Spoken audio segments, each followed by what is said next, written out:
Hey guys, I want to welcome you to the weekly Wednesday for the Financial Freedom newsletter, where every week, every Wednesday, we delve into something inspirational, motivational, something excerpt taken from the Financial Freedom weekly newsletter.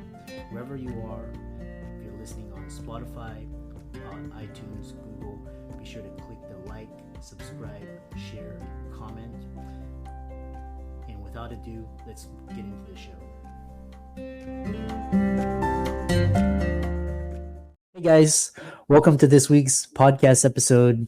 I've got a fantastic guest for you today, Jared Tang, from Gaggle Social, and his mantra today is all about revolutionizing technology hiring. So I love entrepreneurs and guests that come onto the show that talk about technology updates and how it incorporates with recruitment, hiring trends, workforce. We're going to talk about different trends, digital marketing, and it's going to be a fantastic conversation. So Jared, welcome.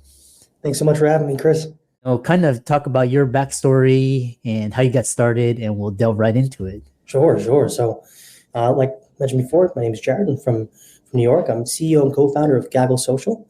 Gaggle Social is the freemium suite of networking and hiring solutions designed to help business leaders, IT, HR professionals streamline their tech hiring process for a lot less and a lot more focused around trying to build out your talent pool, right? So I got into that actually working in technology recruitment a couple of years back, and I found a love for helping people identify the right fit, streamline some of their processing in general. But then I realized that there was a very heavy expense that came with working with recruiters. So I set myself on a mission to help businesses save money and automate some of this processing, so that way it's not such a big, heavy lift, and you don't need specialists to work in your organization in order for you to hire the right tech talent.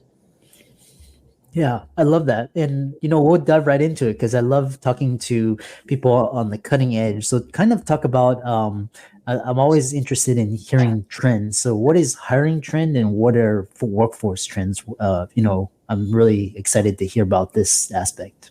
Sure. So we're talking about ones that are, we're currently seeing right now, or what are the difference between the two spaces?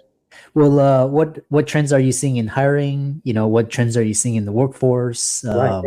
Right. Of course. So, that there's a ton of trends that are happening right now. And right now, I guess we're meeting in the end of October, right? So what we're seeing right now is a move from the big October frenzy that you see, right?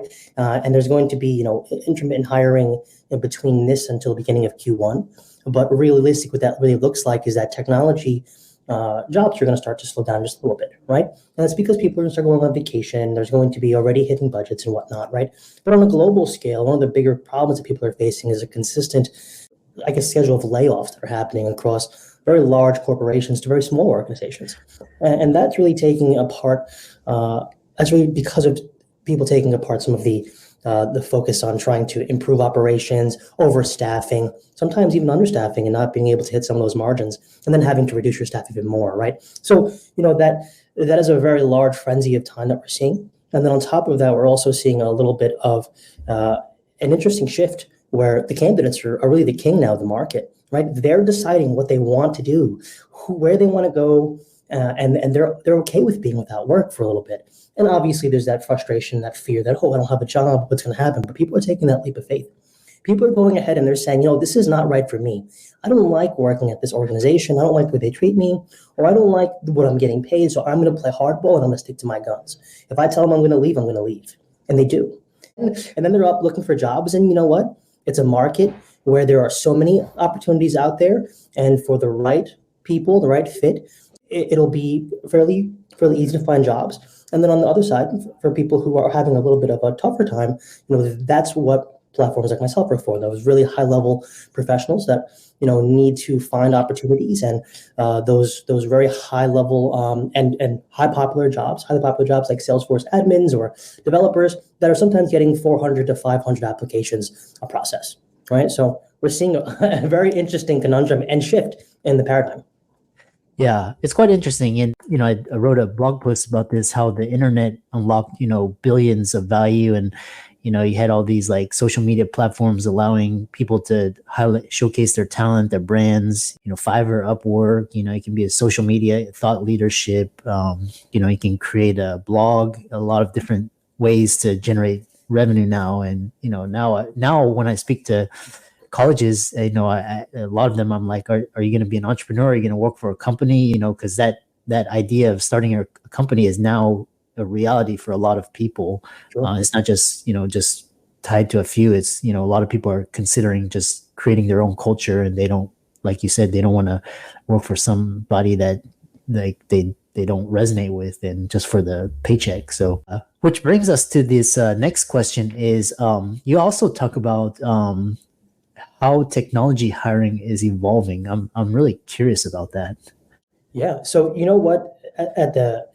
That starts at the root of the technologies themselves advancing, right? Every day we're finding new advancements for technologies like Salesforce, Oracle, SAP, AWS, and they're constantly competing with each other to offer the best possible solutions for all the problems that we face every day, right? And with that being said, that makes the hiring process more complex, right? Because there's more to consider. And it's always been difficult to hire for enterprise software. But the truth is that enterprise software hiring is too complex for the one-size-fits-all approach that LinkedIn, Indeed, they all kind of offer is that. And that's because they can't get focused enough into the legitimate need and requirement that is focused, right? And at the end of the day, what that really looks like is inundations of people who are really just looking for jobs, right? I really need a job. I'm going to apply to anything that seems like a good fit for me. I'm going to put my resume out there and hope for the best. And I'm not really reading the requirements as often. And sometimes what's happening is that, you're getting 400, like I said, 400, 500 applications in a process. And what that's going to do is that's going to take smaller hiring teams or even larger hiring teams a long time to go through. And it's going to be a barrier for them, a bottleneck for them to kind of work around.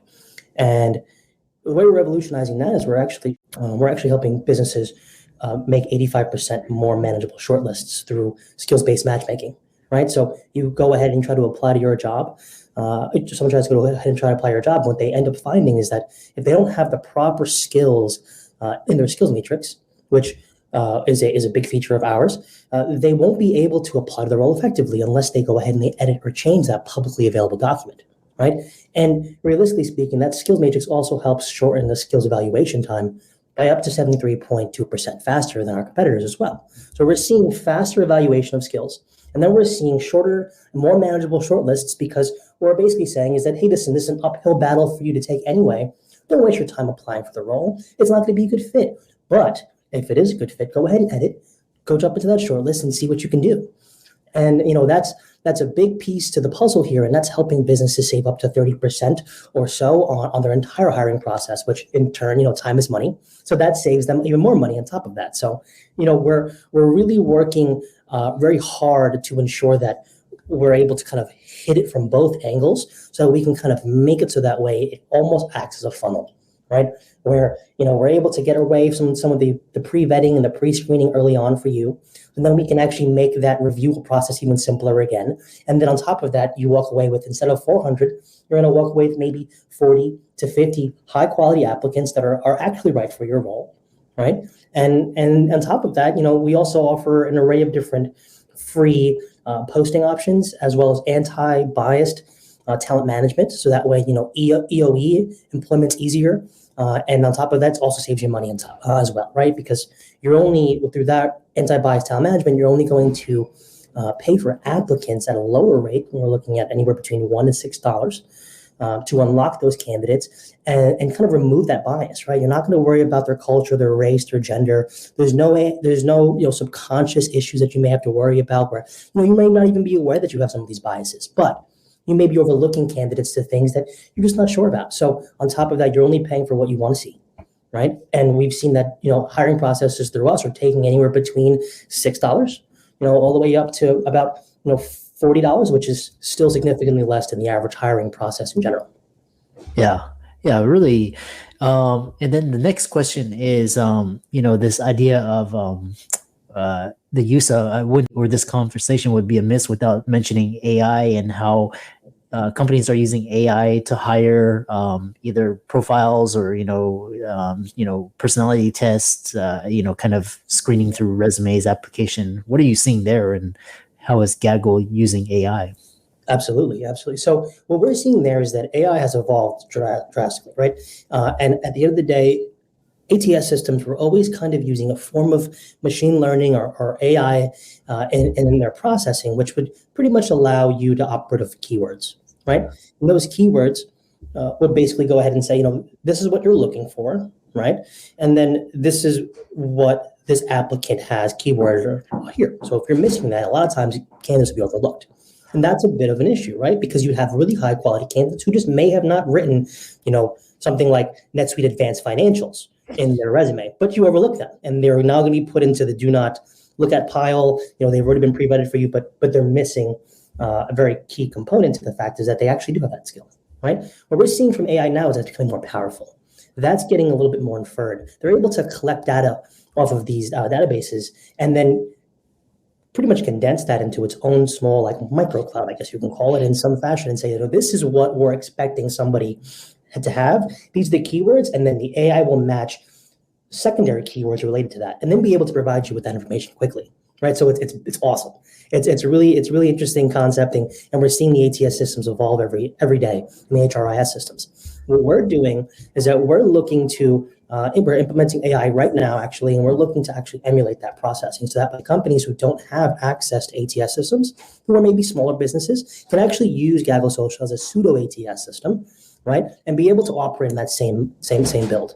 And then also being able to create AI around, building your profile up easier, looking things up faster, and really streamlining the entire process. So that way we're not kind of focusing on it like the way it used to be, or it has historically been with social media platforms, which is keep your eyes here for as long as possible. Our goal is to get you in and out, right? At the end of the day, we want you to use our platform to learn from others, right? And the social aspect, and get tips and tricks from other people who are looking to help you with your job search goals or your hiring goals.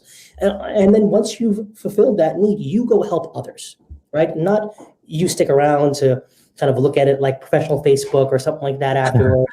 You're not here to advertise, absolutely everything that comes onto the platform in front of your face. We want you to come in, find what you're looking for, and help others at the same time. And that is your intrinsic reward, is being fulfilling the help for other people. Yeah.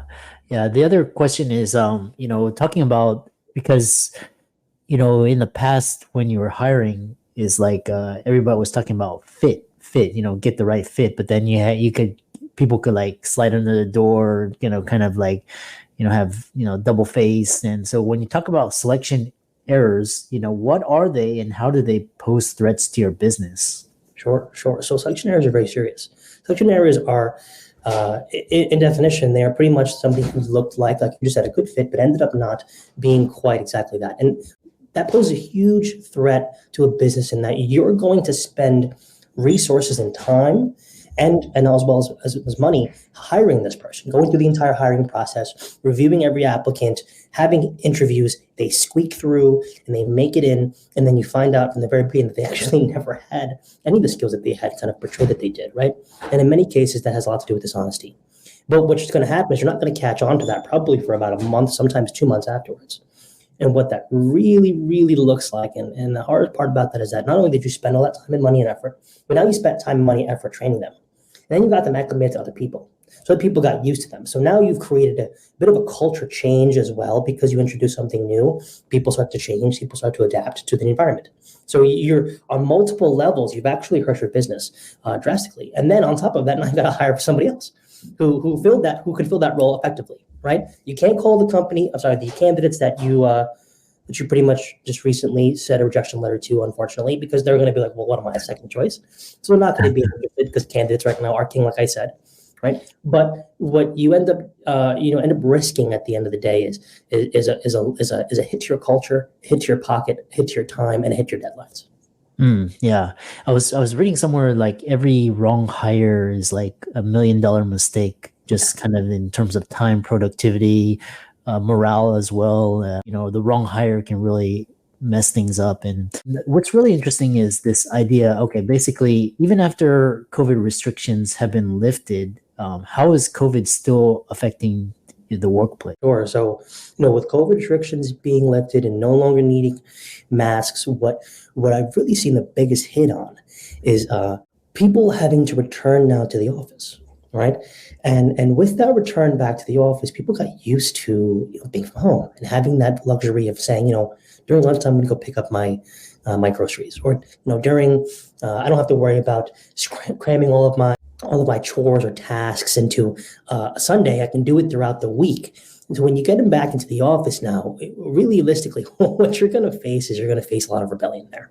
And also, some businesses are also using that return to the office as a way to actually weed out some of their employees without having to do a massive layoff, right? It's, come back into the office, and if you don't, then, you've basically put in your 2 weeks for us, and we'll get you acclimated and we'll hire somebody else after that. Or, we found that a large part of our staff doesn't need to come back in general. So what we'll do is we'll instill this new clause to have to come into the office. A lot of people had moved, right? So now you got to move back to the area. And now you got to come back. So I spoke to somebody not too long ago who went ahead and they, not too long ago, I think it was actually last Thursday. They went ahead and they moved out to Seattle. Their company they were working at was in Pennsylvania. They had, been able to work, and they've like, hey, listen, I'll work on this mixed time schedule. And then they're told to come back to the office. Well, look, I sold my house, right? I bought a new house here. I have a new mortgage on this. I can't just pick up and leave again. And they're like, sorry, looks like you can't work here anymore. It's like, well, what do you mean? Well, effectively they can do that, and that's a fear. That's a big change that people had to adapt to, was going back into the office, and now every day it's happening again. Another big change too is the social aspect, right? Being in the office environment again is different because you spent a long time, right? And people still acclimate to that now. We spent a long time being by yourself and having to, only speak to people when you needed to, for meetings, for conferences, and everything was virtual. And now you got to wear pants, and you got to go into the office, and you got to meet new people or communicate with people all over again like you thought you wouldn't have to. And it's also hitting technology folks very hard because even before COVID, they had remote flexibility. Yeah. Now it's less and less and less. So there's just an array of I guess you can say, on-site requirements that really has changed a lot of things, and it also affects the amount of money that you thought that you can accept in general for a role, right? Yeah. Because now you got to go pay for travel, pay for lunch, so on and so forth. And you didn't expect to have to ever budget for that ever again. So you're spending differently. So now you have to re-spend how you used to. You have to go re-figure out all your budgeting, all of your life choices and decisions. And it becomes a really big pain. So people end up actually, one of the big reasons why people actually go ahead and they leave their roles and go find new ones, and they take the chance and risk. Yeah. Yeah, and then really interesting. And then the next thing is talking about basically the generational gap, and especially with technology, because the youngsters like millennial and Gen Z, and they'll up and leave. If it doesn't resonate, they'll just up and leave, and they're very savvy with technology, whereas the older generation, they're kind of like, stay here for 50 years, I gotta stick with one, and then they're kind of averse to technology. So kind of talk about those two generational differences in the workplace, because I know a lot of the older generation, they're actually going back to work, or so kind of talk about that. Yeah, sure. So the generational difference is definitely night and day, right? And at the end of the day, it has nothing to do with someone's ability to catch on. It has everything to do with someone's someone's exposure to some of these things early on, right? I know different generations or older generations who are savvy with technology and been able to adapt, but they were always ahead of the curve. Right? They were always the ones who were like really excited about the next thing coming out, really excited about the new updates in this system or that system, right? And then when you kind of change that and you look at the paradigm of people now trying to understand it, it's almost like an uphill battle to understand the rules of what technology really comes down to, and trying to poke holes and explore things without quite having enough time to explore, because you do have a job to do, right? So there's a lot of different schools of thought that you should have one sole person kind of be your systems administrator and learning and development person, and usually those people are the younger generations. The millennials and the Gen Zs are very, very, very savvy when it comes to business softwares. Even the ones who aren't even quite in the workforce yet. I mean, there are people in certain programs and franchises that actually will partner with enterprise platforms to teach them how to use their point of sale systems and become their go-to admin or focus, right? Or your trainer there. But it's very different. And it does cause a bit of an additional generational gap when it comes to communication between these two worlds, because it's almost like I'm teaching you, right? And I understand this as night and day. I know this is exactly what I'm supposed to do as a younger generational person, and then go ahead and you speak to somebody a little bit older. You try to teach them how to use the software, and they're not getting it, and that causes some friction. Usually, it causes I don't like the way that he spoke to me, or I don't like the way that she spoke to me. I don't like the training dynamic that they have there, and that in turn will also result in resistance and adverse adoption efforts of new technologies, and that creates almost a division in some of your users or some of your, you could say, license holders or users of a software. But in the same vein, of your team members, because now it's like, who thinks that somebody else thinks they're smarter? It becomes a very, very volatile system. So that's why it's very important that all systems admins know what it's like and know what to do when it comes to teaching mass adoption.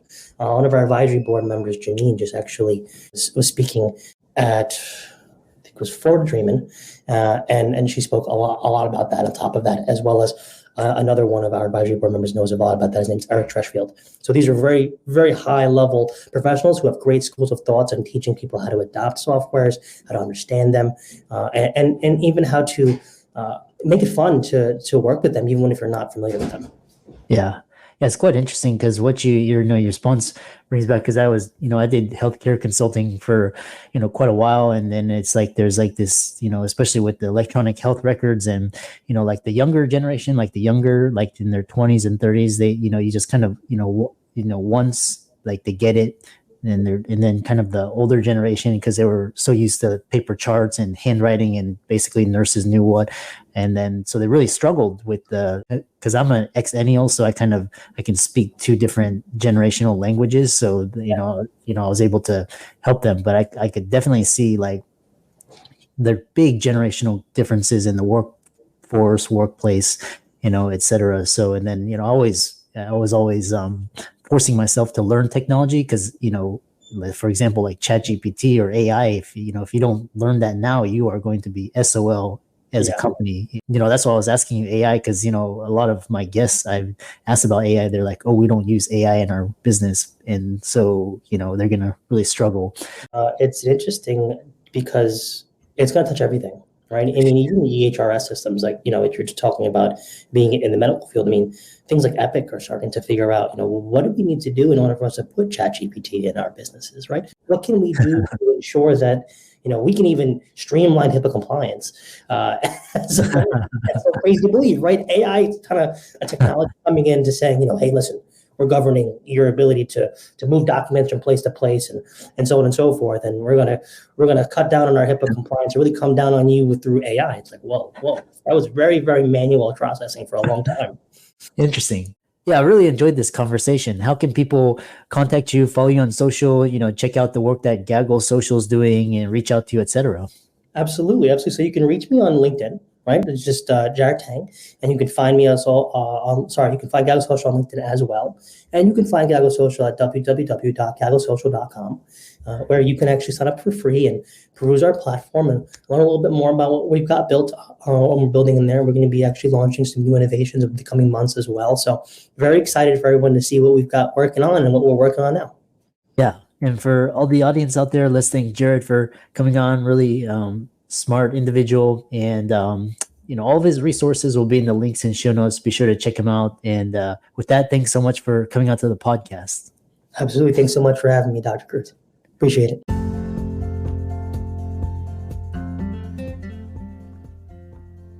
I hope you really enjoyed that wonderful, inspirational, motivational piece. Again, if you wherever you are listening, if you liked it, be sure to like, comment, share, subscribe. We're on everywhere: Spotify, iTunes, Google, Amazon, Audible. And without much ado, be sure to thank this show's sponsors, and we'll see you next week.